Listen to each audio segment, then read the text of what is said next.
Some people are like sunlight, they warm you, help you grow, and bring life wherever they go. Others are like a shadow that follows you, blocking your light, feeding off your energy, and leaving you colder each day. Life becomes heavier when you choose to carry the wrong people with you. The path to peace is not just about finding the right company. It is also about courageously removing the wrong one. What you tolerate shapes the quality of your inner world. The first are those who constantly complain. Their words drip with dissatisfaction, and their presence turns even bright moments gray. You could hand them a flower, and they would point out the thorns. Spending time with them is like inhaling stale air. You don't notice at first, but over time it suffocates your joy. Then there are manipulators. They don't take from you forcefully. They guide your own hands to give away your peace. They speak sweetly, but plant seeds of doubt. They twist kindness into obligation, and before you realize it, you're carrying burdens that were never yours to begin with. Some people are chronic doubters. They do not believe in your dream, not because it is impossible, but because they can't imagine life beyond the walls they've built for themselves. If you listen too long, their limits will become your own. There are those who live in jealousy. Your achievements remind them of their inaction. Your light exposes their darkness. Instead of building their own path, they would rather see you stumble, so the balance of their world feels restored. Another type is the gossip spreader. They carry stories not to connect people, but to divide them. Today they speak to you about others. Tomorrow they will speak to others about you. Their words are poison disguised as conversation. Lastly, there are the boundary breakers. They ignore your no, step into your space uninvited, and take without asking. Every time you stay silent, you silently give them permission to repeat it. Removing these people is not a loss, it is a clearing. And when you clear what is harmful, you create space for what is worthy. A complainer is like a cloud that hides the sun. They walk into a room and the air changes. No matter how beautiful the moment, they find the flaw. Give them a garden and they will talk about the weeds. Share your good news and they will remind you of what could go wrong. At first, you might think it's harmless, just words, just opinions, but words have weight. They seep into your thoughts, turning colors dull, making joy feel undeserved. These people live in a habit of seeing only what is broken, and the danger is not only that they drain you, but that they slowly teach you to see the world through their lens. You begin to anticipate problems before appreciating blessings. You hesitate to celebrate because you know they will meet your happiness with a sigh, and without noticing, you start carrying their heaviness as if it's your own. It is easy to feel sympathy for them. Perhaps life has been unkind to them. Perhaps they've been disappointed so many times that they wear their negativity like armor. But here is the truth: if you stay too close, their armor will become yours. And once you carry it, it is hard to remember how light feels. The real cost of tolerating a chronic complainer is not just the time you spend listening to their dissatisfaction. It's the moments of gratitude you lose, the laughter you silence, and the hope you forget to nurture. Positivity needs air to breathe. Complaining suffocates it. You are not unkind for protecting yourself from this energy. You are not selfish for choosing to guard your peace, because peace is not a luxury, it is the ground on which you build your strength. If you let someone trample it daily, no matter how small the steps, eventually the ground will crack. And when it does, you will not only carry your own struggles, but theirs as well. Sometimes the most loving thing you can do is create distance. Not to punish them, but to preserve the light within you. For when you keep your light, you have something worth sharing with the world, something that no cloud should be allowed to block. A manipulator rarely shows their true face at first. They will smile, they will listen, they will make you feel seen, not because they value you, but because they are studying you. Every detail you share, every weakness you reveal, becomes a tool in their hands.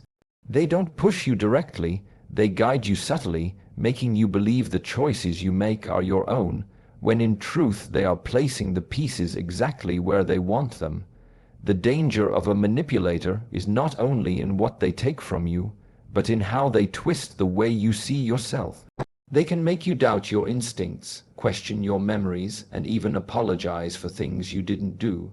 And because they often wrap their control in charm, you hesitate to confront them. You tell yourself they mean well, that you are imagining it, that maybe you are being too sensitive. This is exactly where they want you, unsure, dependent, and easy to guide. You must understand, manipulation thrives in silence and in the space where boundaries are weak. Once they know you fear conflict, they will push further. Once they see you ignore your discomfort, they will demand more. Over time, their presence can make you believe you need their approval to act, their validation to feel worthy. This is how freedom shrinks, not in one blow, but in slow, quiet steps. To protect yourself from such people, you must learn to trust your unease. The human body is a sharp instrument. It feels tension before the mind can explain it. If something feels wrong, it often is. Distance from a manipulator may feel cold, even cruel, but it is a necessary act of survival. You are not obligated to play in a game where the rules keep changing, where the board is tilted, and where your loss is their win. Remember, real connection does not need control to survive. Love, friendship, respect, these grow stronger with freedom, not with chains. If someone must pull your strings to keep you near, they do not deserve to hold them. You are meant to walk your own path, not to be a piece moved on someone else's board. The constant complainer carries a storm wherever they go. It is not the occasional venting that drains you, but the unending drizzle of dissatisfaction they pour over every moment. To them, nothing is ever enough. If the sun shines, it is too bright. If it rains, it is too wet. Their eyes are trained to search for flaws, and their words are seeds of discontent scattered in every conversation. At first, you might try to help them. You listen, you offer solutions, you try to remind them of what is good. But soon you realize they are not seeking answers. They are seeking attention, affirmation of their misery, and companions for their unhappiness. Your encouragement slides off them like water on stone, because they have already decided that life is unfair and people cannot be trusted. And the more you try to lift them, the more you feel yourself sinking into the weight of their perspective. The danger lies in the subtlety of this influence. You begin to mirror their thinking without noticing. Small complaints slip into your own words. Little shadows creep into your own thoughts. Negativity is contagious. It rewires the mind slowly until what once felt inspiring now feels dull, and what once sparked gratitude now seems ordinary. To protect yourself, you must remember that perspective is a choice, and choice is power. Being around constant complainers will tempt you to see life through the same narrow lens they use. You may feel guilty for stepping away, telling yourself it's selfish to leave them behind. But ask yourself, if their words darken your light every day, what will remain of you to share with others? True connection should expand your vision, not shrink it. Spend time with those who acknowledge difficulties but still search for solutions. Walk with those whose words carry hope, even in struggle. It is not about avoiding pain or pretending all is well. It is about refusing to drown in the shallow waters of repeated complaints. Some storms are not meant to be weathered, they are meant to be walked away from.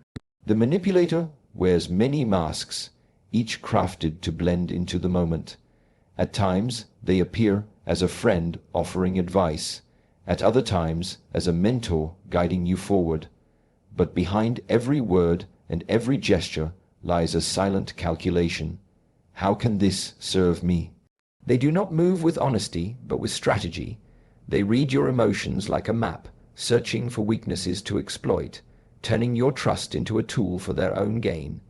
They know when to flatter, when to sympathize, and when to pressure. They may give just enough to make you believe in their goodness, but it is never without a hidden cost.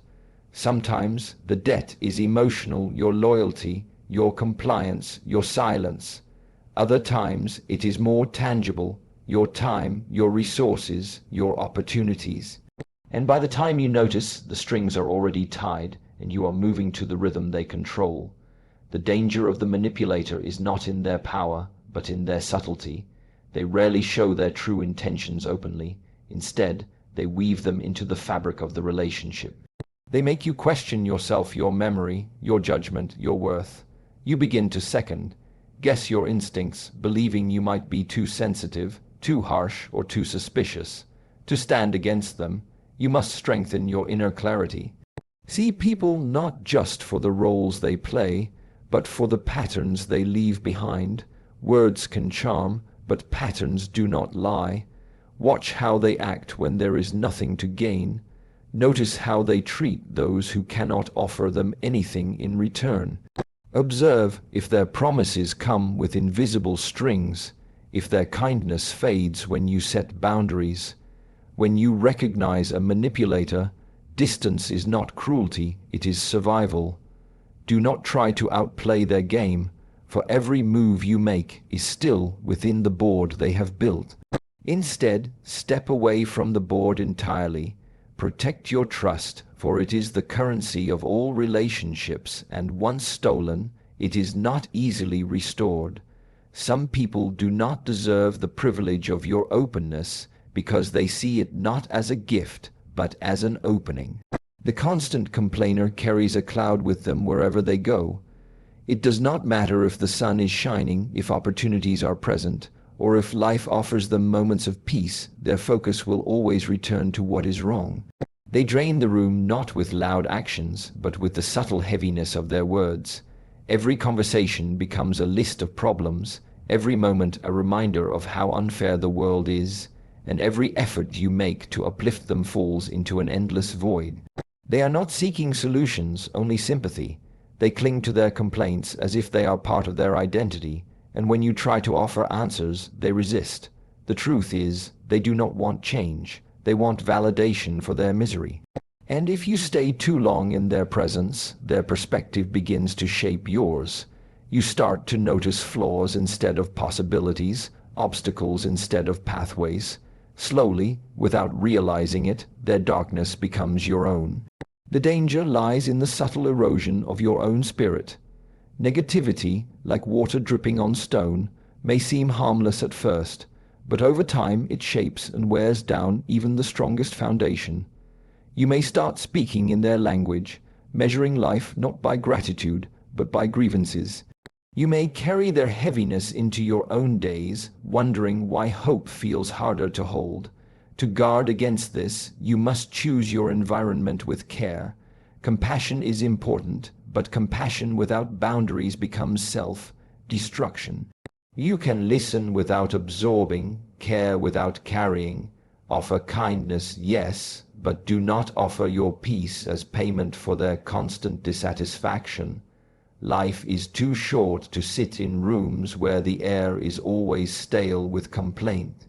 Growth requires fresh air, the kind that comes from conversations about dreams, solutions, and possibilities.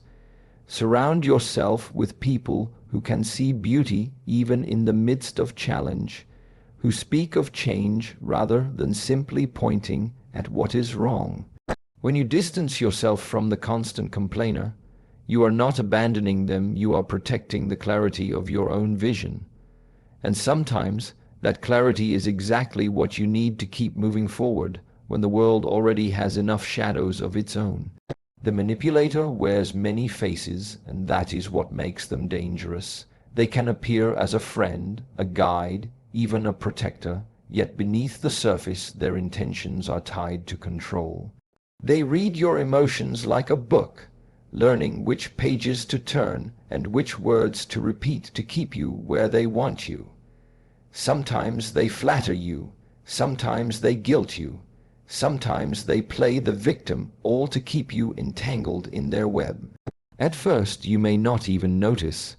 Their words sound caring, their actions seem helpful, but there is always a price, even if it is not spoken aloud. They give in ways that make you feel indebted. They speak in ways that make you question your judgment, and they act in ways that keep you seeking their approval. Slowly, your choices become influenced by their reactions. You hesitate before acting, wondering how they will respond. You shrink your dreams so they do not feel threatened. You carry their emotions as if they are your own responsibility. The danger of the manipulator is that they do not take your power by force. They convince you to hand it over willingly, and once you do, they will use it to shape your path according to their needs, not yours. Every step you take becomes less about your own growth and more about maintaining the balance they have created, a balance that always favors them. To protect yourself, you must learn to trust your own instincts over their words. You must recognize that kindness does not require control, that love does not demand submission, and that loyalty should never mean the loss of your own voice. True connection allows freedom, but manipulation seeks possession. When you step away from a manipulator, you may feel guilt at first because they have trained you to, but with distance, you begin to see how much of your energy was spent managing their emotions instead of living your own life. That clarity is the first step toward reclaiming the space in your heart and mind that was always meant for you. And in that space, you will find the freedom to move, to choose, and to live without invisible strings pulling at your every step. Life becomes lighter when you learn to protect your inner space from those who drain it. The people you allow close to you shape the rhythm of your days and the quality of your thoughts. When you remove those who constantly take without giving, those who twist truth for their gain, those who dim your light to make theirs shine brighter, you create room for those who lift, inspire, and walk alongside you without chains. It is not cruelty to let go. It is respect for the journey you are meant to walk. Your energy is your most valuable currency. Spend it where it multiplies, not where it is stolen. In the quiet that follows, you will realize you have not lost anything at all. You have simply made space for everything you deserve.